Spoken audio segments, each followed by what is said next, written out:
Banange sente bazitwala omubbi wuno omubbi agenda wuno atwala ebirabo naye baana mwe banaye mukoze bintu naye nga ddala kituufu sente zo zatwaliddwa era nga omukulu ne bwaneegaana emisana n'ekiro ebintu bino byonna biri ku likodi era tukimanyi bulungi nnyo naye bannange Kajibi Fred Rombiye bannange omubbi wulululu sente zizo bazitwala omubbi wuno enna yakoze banaye kano akantu tweyanzizza we bali kulabisa mubbi naye nga mubbi mwamulabyeko wali comfortably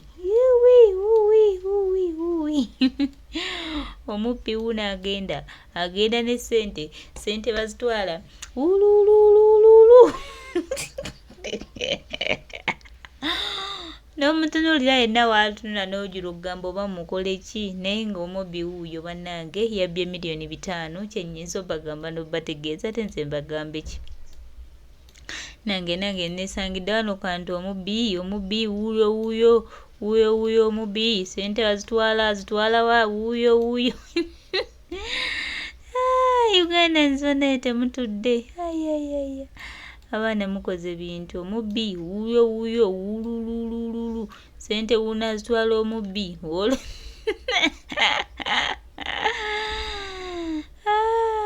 nange byennaku bisekera sente bazitwala banange ebirabo babitwala omubbi wuno agenda atwala ebirabo mutunule sente bazitwala banange ebirabo babitwala omubbi wuno agenda atwala ebirabo mutunule sente bazitwala banange ebirabo babitwala omubbi wuno agenda atwala ebirabo mutunule sente bazitwala banange ebirabo babitwala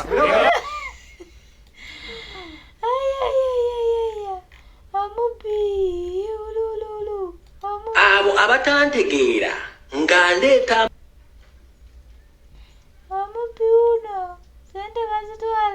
amawulire nga ngaleeta mu maaso we batasuubira we galina kubeera be balina obuzibu ne information gyefulumya nti nze njogera amawulire agajja mu maaso nga bo balowooza nti tisigaakubeera bwe gabeera bwe bazimbi ne beemiima kubanga nze mba njagala kugema sisitimu yange bagiyita mugema ngema ng'obudde bukyali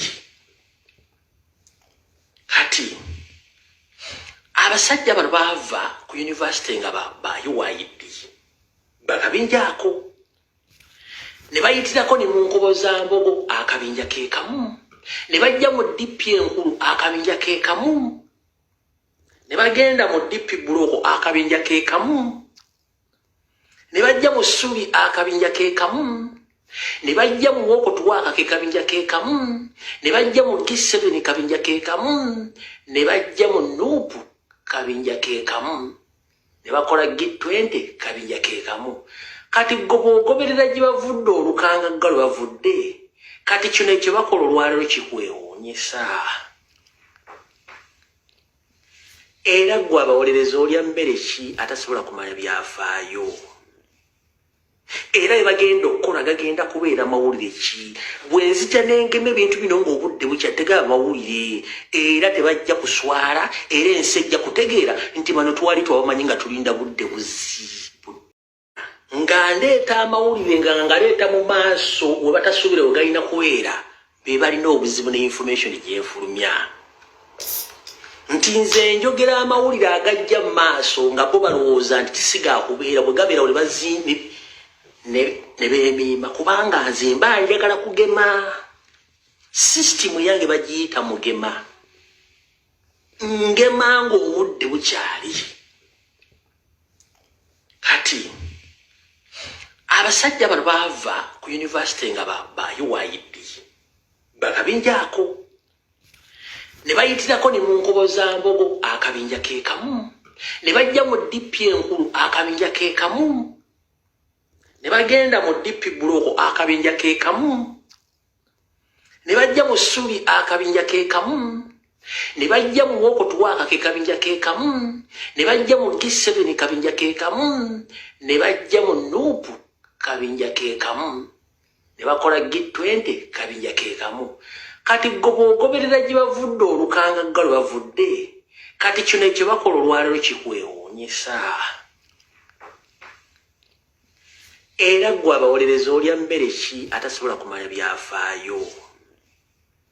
Era bagenda okukola gagenda kubeera mawulire ki bwenzija n'engema ebintu bino ng'obudde bukyatega amawulire era tebajja kuswala era ensi ejja kutegeera nti bano twali twabamanyi nga tulinda budde butu.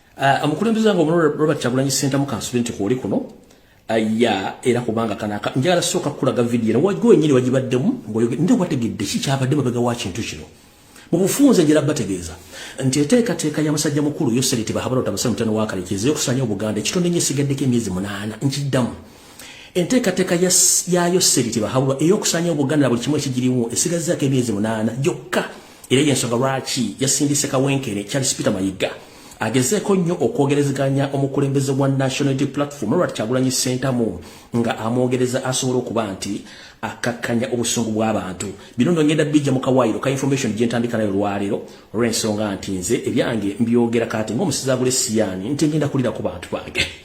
Kano ka vidiyo mwenda mwakalabe katambudde naye message temwategedde ono yagijje ludda wa. Wulira. Kitwetaagisa okukakkanya obusungu mu Uganda kuba Uganda tuyineemu ffenna. Bwe tukakkanya obusungu kitusobozesa okutuula ne twogera ku nsonga enkulu ez'essimba ezikwata ku bantu bonna. Alright. Kibeetaagisa okukakkanya obusungu kubanga Uganda bayineemu. It was a reported speech. Obaka bwaddenga ye kenyini babumutaddemu abugambe Kyagulanyi oba bugamba Baganda. Munnange eno report gye wasindise ng'ogibulira Robert Kyagulanyi Ssentamu n'abasajja Baganda. Sigwe gusoso byogera kubanga ensimbi ezaakuweebwa okutandika okukompromisinga Abaganda bonna ku level zonna nga okwatira Yoseri musajja omugwira Omunyarwanda mu Uganda abeerewo. Njera tegeeza Obuganda bonna nti Yoseri ali ku pressure y'amaanyi agezaako nnyo okutta Abaganda naye Abaganda bagaanye okuggwawo ate nga kimanyi bulungi nnyo nti Abaganda babawalana. Omuntu omulala ndikuwanya n'Omuganda atakuwalana. Njala tegeeza Obuganda bonna ngenda kuza omwezi 7 bwe lugenda okubeera ndooza lwakusatu wiiki etandika olunaku lw'enkya. Ku ssaawa zigenda kubeera ssaawa emu ey'akawungeezi mpaka ssaawa ndooza nga 3. Yoseriti Bahabulwa ku kye tuyita programu ye alinako wasaanya Kaloli Kawenkene okusimusinkana mu State House Entebbe nga bagenda kwogera ku kigambo kye bayita reconciliation in Buganda. Kati eno ze zimu ku reported speech ze bawa Mayiga azoogereko ng'ategeeza Robert Kyagulanyi Ssentamu n'okutegeeza Obuganda. Kino kivudde ku eno meeting egenda okubeera nga nakuza omwezi 7 omwezi ogwokubiri omwaka 2023. So njala tegeeza abakulembeze muna mu Buganda ne mu Uganda. Omusajja ono wasaanya olwaliro tugenda mu bikkulira akabokisi k'obuwuka ak'entalumbo yagenda okukamanya.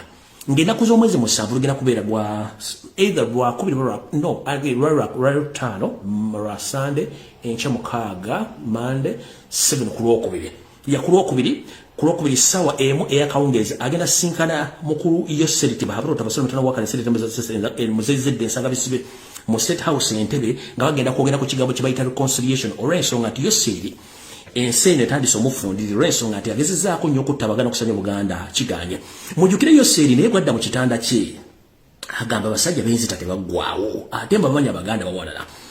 Okuba yafa Yoseri ono yatandika dde okutta Abaganda okuva mu 1960 n'okutuuka olweba mulimu y'okumalawo. Agezezaako nnyo okusanya Buganda ng'ayita mu ngeri zonna ezisoboka ne zigaana. Kati akimanyi bulungi nnyo nti Ssekabaka oyeredeko kakuluma enteega naffe kutyo kali mu kutuluma. Ate ng'akimanyi nti alina abaana n'abazzukulu abalina okusasula omutaago guno gwonna gwali mu kukola essaawa zino. Kati akimanyi pressure muli bulungi nnyo. Era omubona bagenze mu State House ku Lwokubiri essaawa emu bateese ku nsonga zino eza reconciliation mujja kutandika okuwulira ng'ayogera Olufalansa n'Oludicha mu statement zajja okukola gye bujja katono. So njagadde obategeeza nti wasaanya manyi nti ku Lwokubiri essaawa ajja kubeera emu ojja kubasinkana Yoseri ku bigambo bya reconciliation naye njala kugamba nga nawe gisimufungize. Reconciliation ejagigamba nnyoko oba bano booliisa bali Mmengo nonti Baganda kubanga badde batutta gobadde obutikidde era ngo obutikidde amatama n'amaaso nga tuyagala ku nsonga z'abaana bali mu kuttibwa ne bannayuganda bali mu kuttibwa essaawa zino ng'ogenda muri tetwetaaga reconciliation muleka akole buli kyalina okukola kubanga buli kintu kibeerako obudde ate kibeerako essaawa kituuka ne kikoma ezo reconciliation zimugenda okugenda muri statement ezintu zewakoze nze nabadde nkimanyi bulungi nnyo nti ne statement it was a reported speech obubaka obusomi ng'olina obusomere yakutumye ndowooza kitegedde bulungi nnyo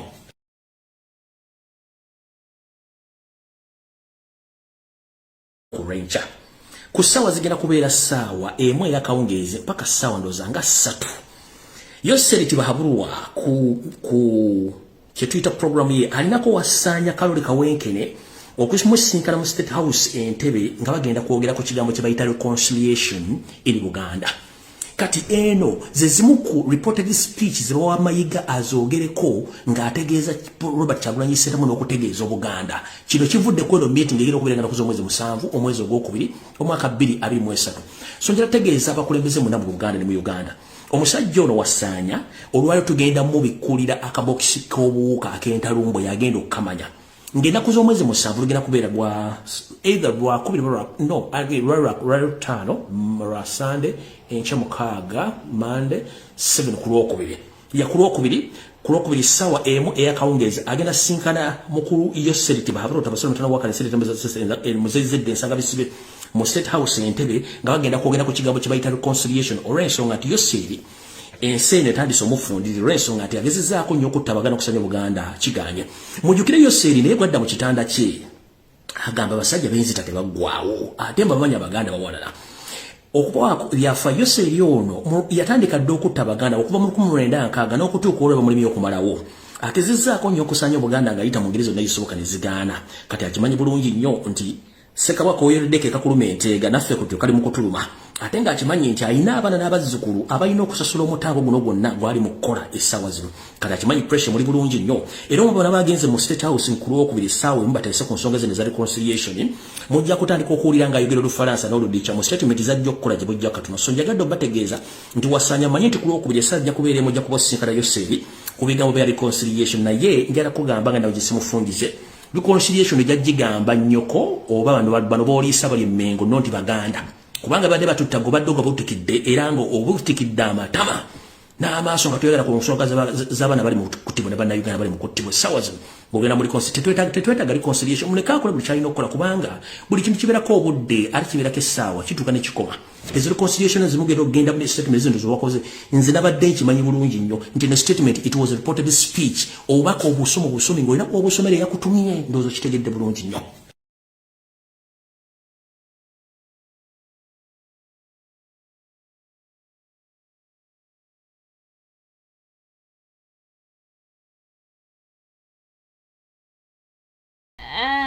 Tuyenza nnyo muganda ffe Kajubi Fred Lumbuye byebitawulira bwaffe onootusonyiwa naye nga watukola bulungi n'otulokola. Baganda bange mikwano gyange byebyo eby'Amathaasi Mpuga Nsamba byebyo eby'Amathaasi Mpuga Nsamba. Baganda bange byambo byo bitubula naye byebyo.